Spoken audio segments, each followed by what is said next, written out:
Hey guys, how's it going? It's the Evil Ed 123 here for a very different kind of live stream. As the title says, it's a real talk live stream. By that, it's going to be talking about, well, what I would want to discuss with you guys is just things that have been going on with me personally and just how I've been feeling. So I just kind of want to have this as a way to talk to you guys and to communicate with you all. Hey, thanks for coming in. Yeah, so recently I just been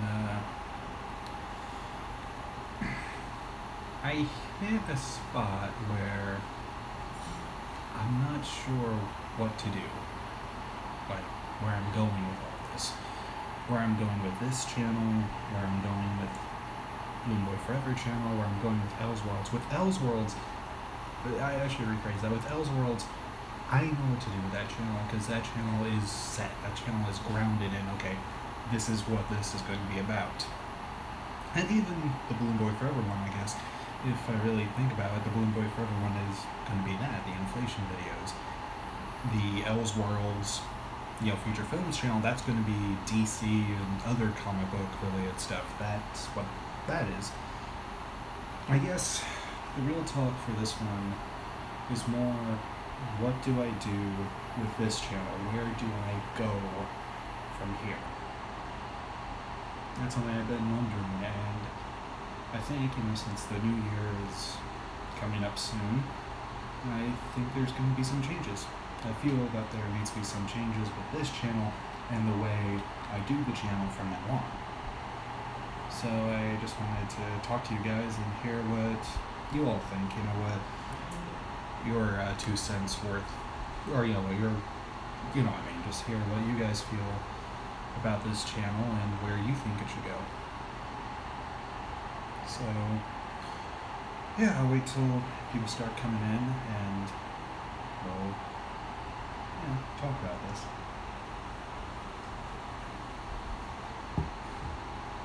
So, until people come in, I'm going to be typing a little bit about an idea I had for the other channel for Elseworlds feature films, so I'll do that.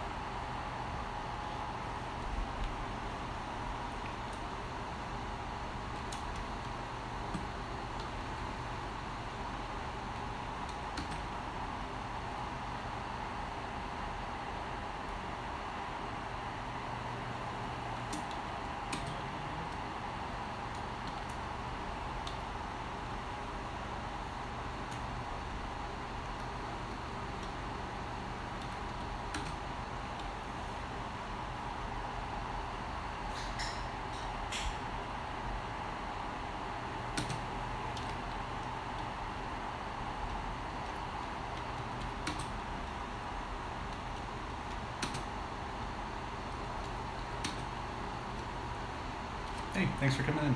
How you guys doing? Yeah, who's all on the stream?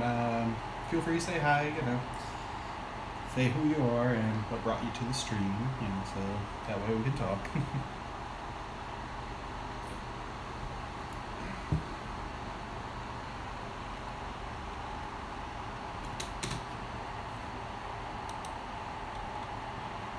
Hey, Levi.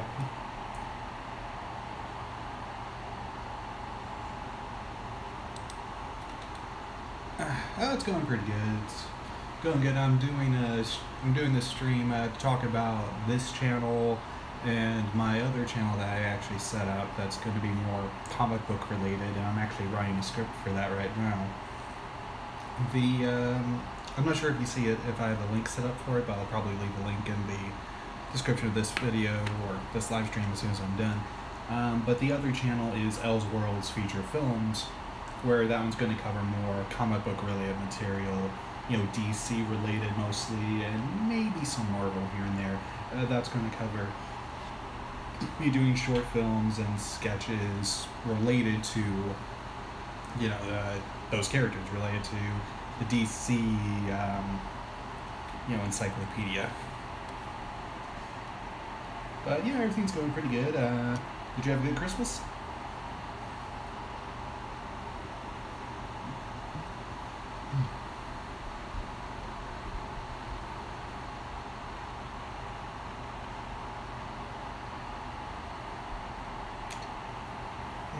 Right now, the script I'm writing is going to be covering two of the lesser known DC related characters. Oh, that's good. The script I'm writing is called Outsmart the Calculator, where there are these two DC characters that I find interesting. That, you know, if you tweak them a little bit, I think there could be a lot of potential.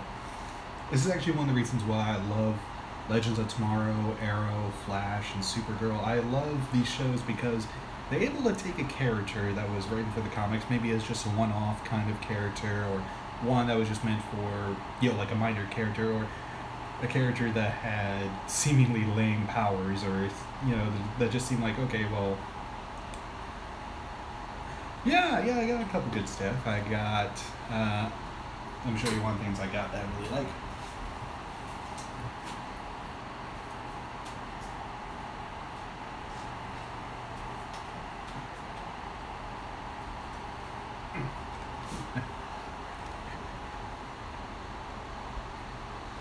Bob Ross keychain.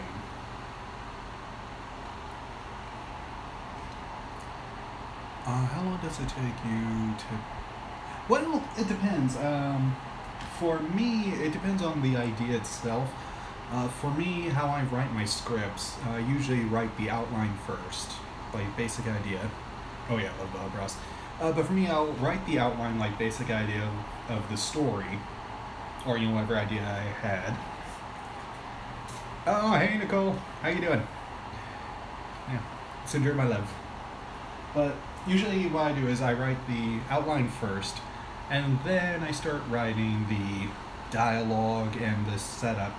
Usually for me, it's easier for me to write the outline first, because then it gets out the basic idea of the video. It's like, okay, this is what's going to happen, and this is what's going to be the end of it.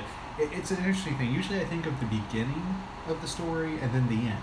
The middle part, I kind of write as it comes to me. So usually, typically, I think the script that took me the longest to write probably was... Oh geez, I'm trying to think. I would say like maybe 2 to 3 days on one script in particular. But like, it depends on the idea. If it's the short video idea, then usually I'll take, you know, a day or a few hours to write a script. I used to not write scripts as much because you probably see this when I did the movie Necronomicon, you know, the Necronomicon related remake I did. That one I didn't have a script. I had a basic outline, and when I filmed that thing, it started in late 2012 and finished that in 2013. So yeah, usually it doesn't take me too long to write a script. It just depends on, you know, the idea and the mood I'm in. Like, you know, if I feel like, okay, I'm in a creative mood, let me write out, you know, my creativity. But yeah, usually it doesn't take too long. Because I feel like if I'm already in a, you know, like a good mindset to be like, okay, here's an idea, I have my notepad with me or my notebook, and I write down, it's like, okay, here we go, and then I bring my notebook and write that.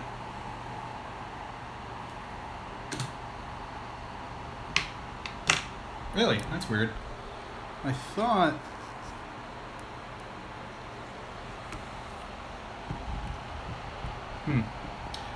Oh, you know, it's probably my fan here. Let me turn this off here. Alright, how about now? Can you hear me?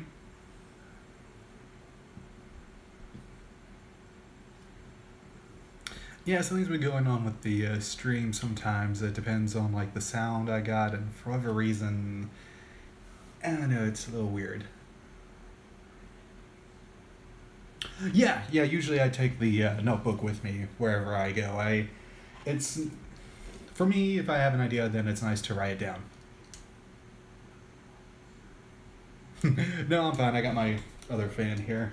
Let me just grab that and move it here.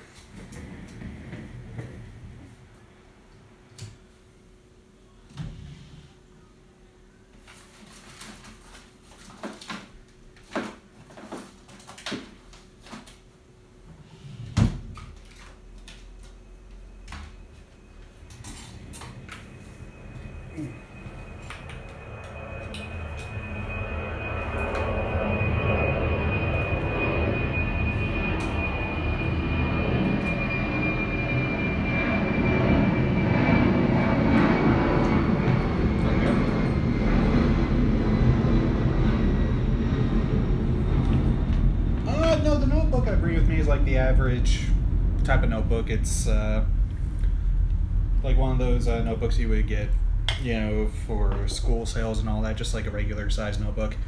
The plane, boss. But no, notebook's just like average size. I've got a new notebook that I'm actually going to save that as my personal journal. That's one of the gifts I got for Christmas, a personal journal, so I got that. But yeah, usually I bring my notebook with me usually I bring my notebook with me, and what I do with the notebook, I'll write down like ideas I have for videos or just any ideas I got. I just write them down.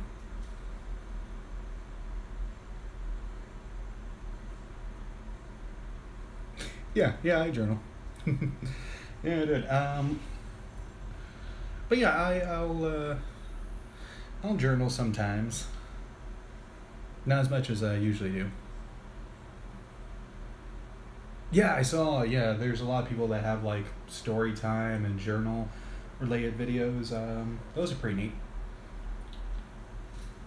Let me see if I can fix this. There we go. So is the sound better now? Because I think the reason why the sound was a little iffy was because of the fan over here. And there's a weird thing. I've been trying to figure out how to get the volume better on this. I'm actually recording on my phone, or live streaming through my phone, and so that way I can type. This is going to be a new thing I'm going to be doing with some of the live streams. I'm going to have this here, and then, you know, type like my ideas out. So I'm kind of multitasking, doing two different things. If somebody has a question, and sometimes I'll get some ideas from, you know, people that are watching the stream, and it's like, okay, what do you think about this? Or, all right, how would you guys like this to play out? So it's kind of interactive.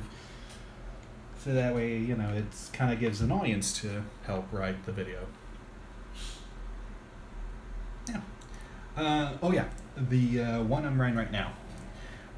There are two particular DC characters I really love. One of the characters was actually used in the Justice League and Justice League Unlimited animated series. Now, although he never had his own, you know, episode where he was the main, you know, the main forefront, he was always good as an ensemble member, and that's the character Vigilante. That was voiced by Nathan Affiliate. Vigilante, or Greg Sanders is his name. He was, in the comics, his story was he was a retired TV Western actor who decides to become a hero when his town starts becoming...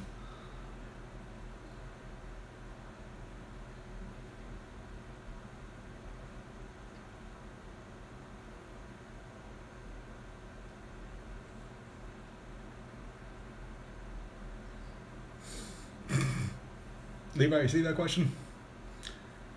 First off, I ain't gonna get a Barney suit. No. That's a no right there. And I'm not gonna tell you how much money I make. Because, no, that's not gonna work. But, anyway, there's this DC character called Vigilante. Not the most original name for a hero or, you know, villain. But Vigilante, he was this guy who was like I said, he was an old Western actor who decides to become a hero whenever his town starts getting, you know, attacked, and, you know, he becomes Vigilante. Basically, the look of him is a very cowboy-esque look, you know, just like what you can think of cowboy, you know, the Stetson, and, you know, his face is obscured with a bandana. And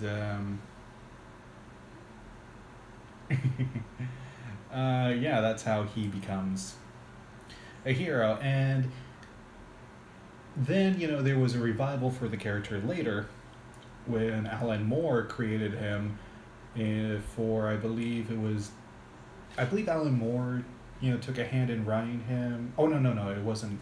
Alan Moore wrote him. But there was another revival for the character Vigilante. The second Vigilante was seen in Arrow a few times.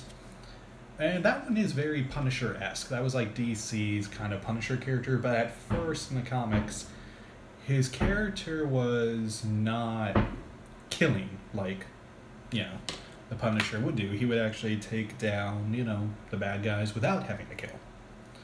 And he also shared a very similar kind of character relation with a Daredevil. One being a defense attorney by day, and then, you know, masked vigilante by night. So, some similarities between Daredevil and Vigilante for that one. But that's the second Vigilante. But anyway, I wanted to do a story about the first Vigilante because I just love cowboys. I love, you know, the old Western look, and I always thought it would be interesting to have a Western, you know, cowboy-esque character fighting, you know, someone of the likes of Damien Dark or Brainiac or, you know, those other big-named, you know, DC villains. So I'm writing the script featuring Cowboy Vigilante and him going up against a different take on the Calculator. Now, the Calculator is a villain that was rarely used a whole lot. His first appearance was in Birds of Prey. And in that comic, you know, he's a very intelligent guy. Like, he's a brilliant hacker. He's super intelligent, and he's called the Calculator because he has this suit and with a calculator in front.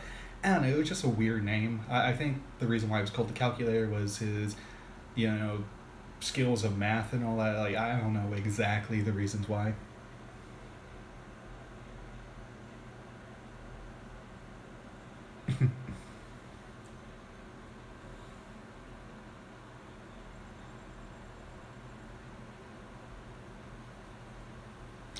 But yeah, that's so.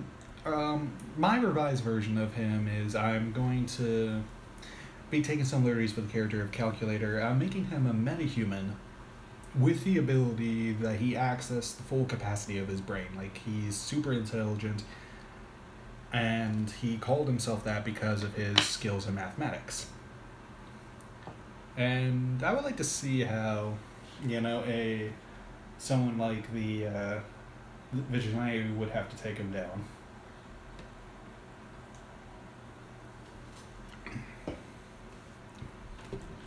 I'm doing this because I wanted to do a take on this character, because Arrow in season 2, I believe, they did their take on the Clock King. Not William Tachman. No, actually, he went by William Tachman in that one. Although I prefer his name that was given in the Batman animated series, because it just sounds better than William Tachman. In the animated series, he was called Tempus Fugit, which is Latin for time flies. And just the name, Tempus Fugit, it just sounds good. So yeah, I want to do a character that, you know, that you have to not use so much your brawn to fight him. You really have to use your smarts to fight him. So I think it would be an interesting villain for Vigilante to have to take down.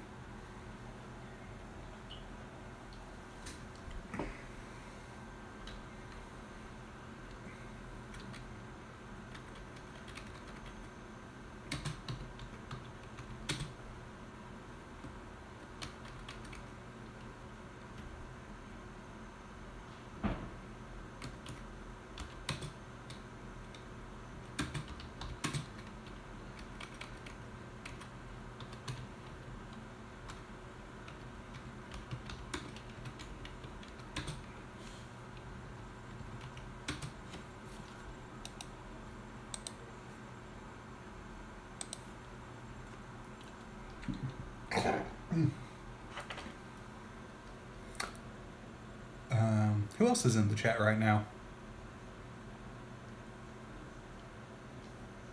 Levi, you still there?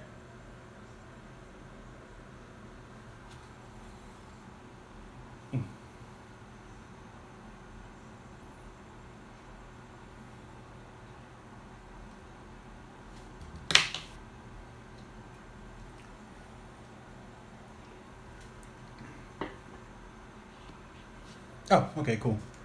But yeah, I'm just writing like a short little script. I actually wrote a script earlier. I don't think I mentioned how the Elseworlds feature films is going to work.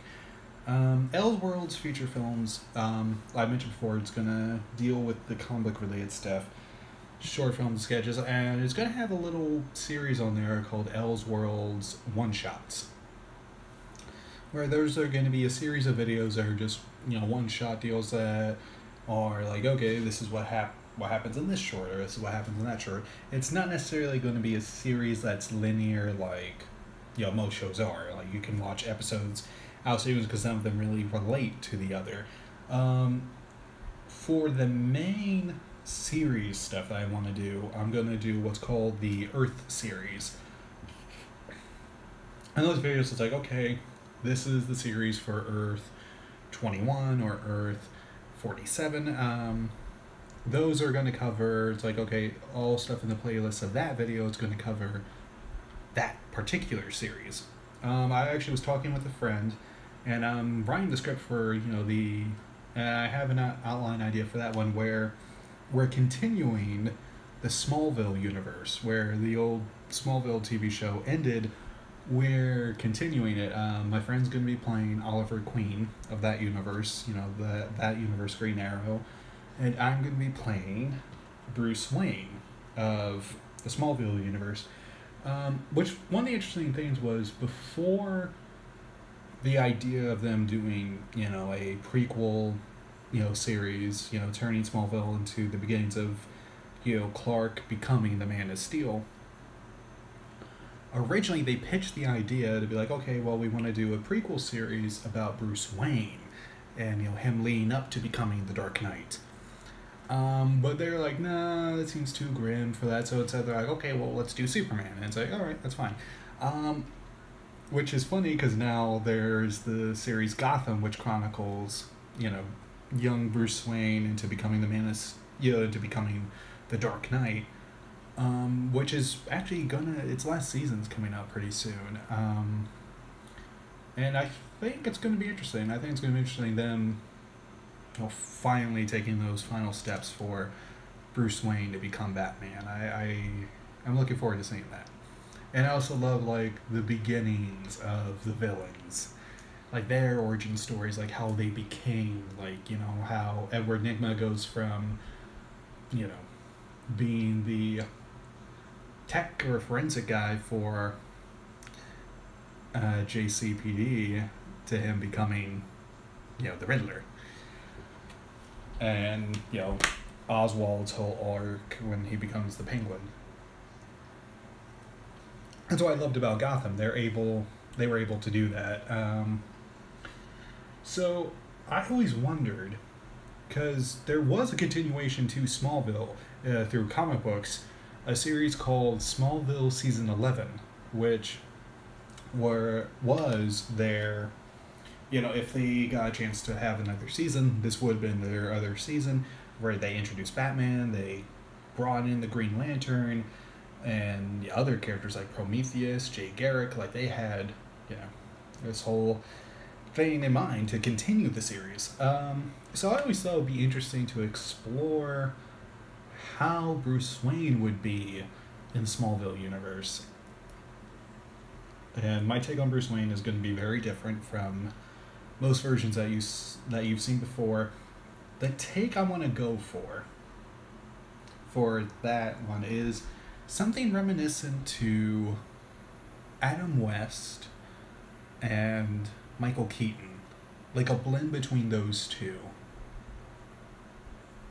Because I always loved Michael Keaton's take on Bruce Wayne. I loved his take on Bruce Wayne, because his take wasn't like, oh, billionaire playboy that has supermodels and all that. No, his take was more the quirky, or the more, kind of introverted, billionaire. Like, one of my favorite scenes in the original, or in that Batman movies, when he's having dinner with Vicky Vale in that big, grand room, and their table's like almost at the far end, and they almost have to shout to each other to be like, so how are you enjoying your meal? And at one point, Bruce goes, You know, I don't think I've ever eaten in this room. And then they have this. Then they pause like, "Want to go in the kitchen with Alfred?" So then they decide to move it to the kitchen with Alfred. And Alfred's, sharing embarrassing stories about Bruce. I liked that. I liked that because it's like, okay, so I don't know. So I wanted to do something that's a blend between what Adam West did when he played Bruce Wayne in Batman to what Michael Keaton brought when he played Bruce Wayne in Batman. I think it would be pretty interesting to attempt. And that series for that Earth, we're referring to that as Earth 11, because the reason why we're calling it Earth 11 was because the show ended in 2011. So, that's why we're calling it Earth 11. And that series is going to be called Wayne Tech, or Wayne Industries.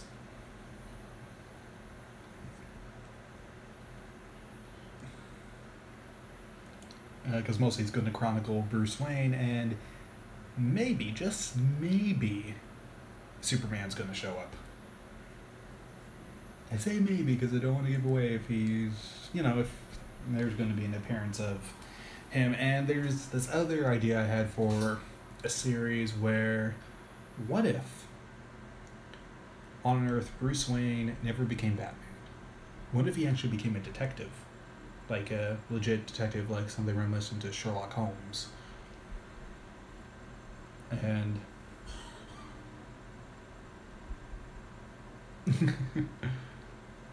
I don't know. How's it going?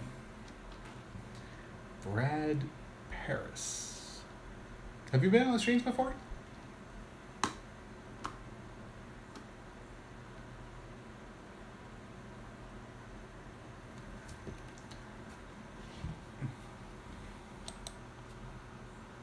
Oh, okay. Have you subscribed to this channel before, or no?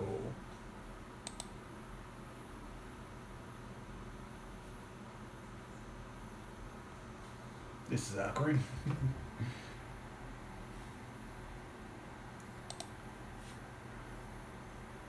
I don't know what's going on. What's going on? Yes.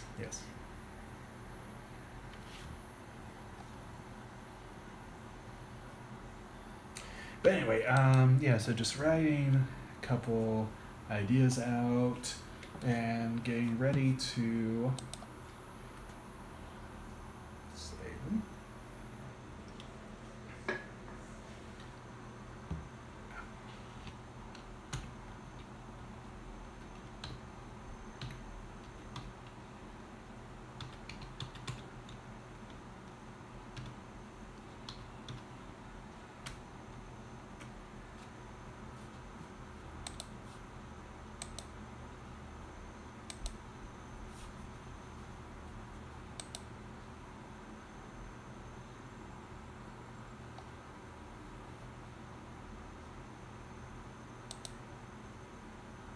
Oh, no, that's okay. It's all good. Yeah, no, it's no problem. It's no problem. So I'm just writing a couple different ideas. So I had this idea to do a... Okay. So I had this idea of what if Bruce Wayne became like a very Sherlock Holmes-esque detective instead of becoming Batman, on an Earth where it's still present day, but technology hasn't advanced further than 1990, and the clothing, like the look of how people dress, is reminiscent to like the Victorian era, or something reminiscent to that. Like it's a strange Earth, and because I love Earth 19, that's my particular favorite Earth in the DC multiverse. That's where stories like Gotham by Gaslight came out, and the Victorian era, like the steampunk era. And you get my favorite version of Flash, which is rarely touched upon, is the Accelerated Man.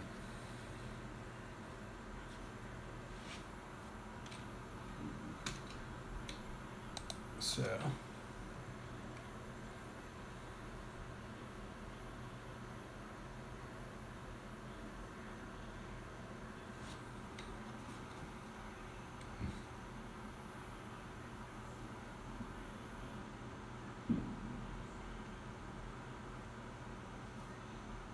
Alright, Levi, I have to ask you this. Have you seen. Oh, sorry. Have you seen Flash and. Have you seen any of like the CW verse shows like Flash, Legends of Tomorrow, Arrow, and Supergirl?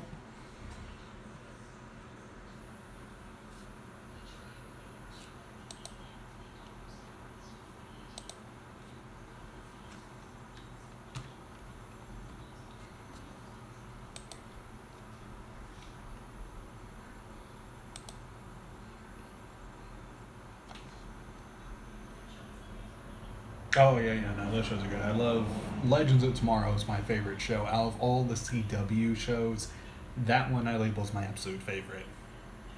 It's mainly because because as much as I love Arrow, and I really did love Arrow, I think it's starting to run its course. As sad as it is to say, I think mostly that's due to some of the choices that happened for the second half of season 3. And season 4 was just bad. Season 5, was it getting good again? Was it coming back to, it's like, okay, it's getting good. We're going back to where we were. And then season 6, and I'm like, ooh. It's like you took season 5. It's like season 6 took a crap on season 5. It's like, no, we're going back to being bad again. Although people are saying season 7 is, starting to look up. But we shall see about that. But the reason why I love Legends of Tomorrow is because Legends is a show where, it feels the most comic booky.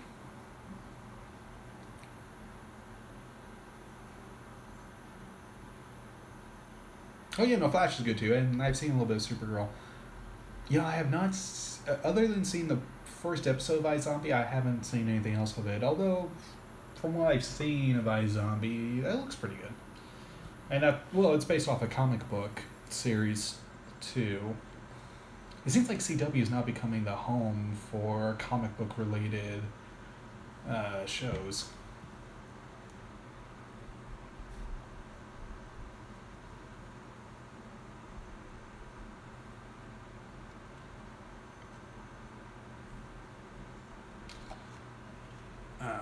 But anyway, I'm going to stop the stream here right now. I have to go do something real quick, and I'll be right back, okay?